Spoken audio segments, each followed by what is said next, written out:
দাবি করতে পারো, তাহলে আমরাও দাবি করব আমাদের নবাব সিরাজউদ্দৌলার বাংলা বিহার 1900 ফেরত দাও আমাদেরকে।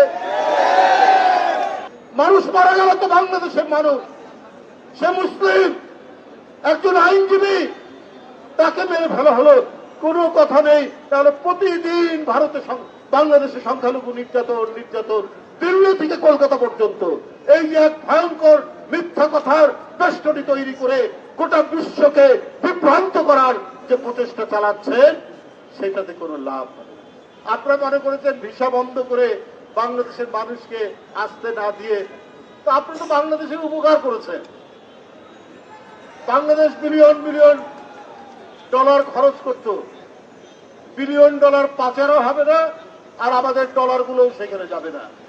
যে সমস্ত আমরা খাদ্যপণ্য আনতাম, চাল, পেঁয়াজ, চিনি, রসুন, আদা, এখন এদেশের লোকরা তারা আরো বেশি প্রচেষ্টা নিয়ে শ্রম দিয়ে সেগুলো উৎপাদন করবে, আমাদের ডলার সেখানে যাবে না, আমাদের ফরেন রিজার্ভ আরো বাড়বে।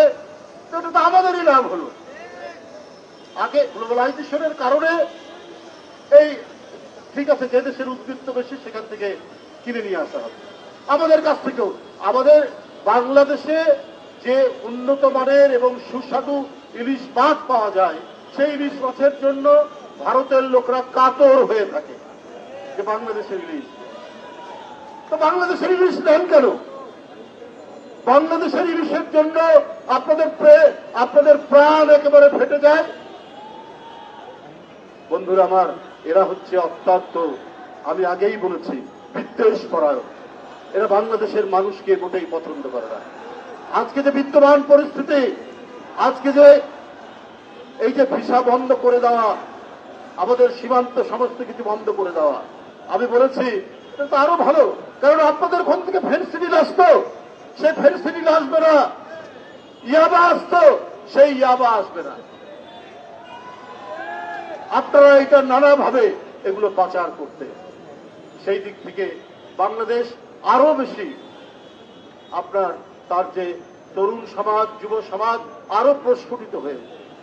যাই হোক, আজকে এই যে 3টি সংগঠন, যুবদল, স্বেচ্ছাসেবক দল, ছাত্র দল, এটি শান্তিপূর্ণ প্রতিবাদ। এই শান্তিপূর্ণ প্রতিবাদের পদযাত্রা অত্যন্ত সুশৃঙ্খলভাবে থাকবে, কারণ পার্শ্ববর্তী দেশ প্রতি পদে পদে প্রতি মুহূর্তে তারা নাশকতার বিভিন্ন প্রচেষ্টা তারা চালাবে। তাদের ঔদ্ধত্য এমন পর্যায়ে তারা চট্টগ্রামকে ভারতের অংশ বলে দাবি করবে বলেছে। এই পরিমাণ তাদের ঔদ্ধত্য গেছে। তো আমরা আমাদের মিলিত শক্তি, তারুণ্যের শক্তি নিয়ে আমরা এটাই বলবো যে ঠিক আছে, তোমরা যদি চট্টগ্রাম দাবি করবে কি কারণে, তোমরা যদি ওইটা দাবি করতে পারো, তাহলে আমরাও দাবি করব আমাদের নবাব সিরাজউদ্দৌলার বাংলা বিহার 1900 ফেরত দাও আমাদেরকে। আমাদেরকে ওইটা ফেরত দিতে হবে, আমরা ওইটার জন্য দাবি করছি। এই সমস্ত ফাঁপা এবং ফাঁকা আওয়াজ দিয়ে কিছু হবে না। আমরা একেবারে নিরালম্ব নই, অবলম্বনহীন নই। আমরা বাংলাদেশের মানুষ, আমরাও সর্বোচ্চ প্রযুক্তি ব্যবহার করতে জানি। আমরা আমাদের দেশকে রক্ষা করার জন্য আকাশ, পাতাল, ভূমি, পানি, প্রত্যেকটি জায়গায় আমাদের যে শক্তি, আমাদেরকে সশস্ত্র বাহিনীর, আইনসঙ্গত বাহিনীর যে শক্তি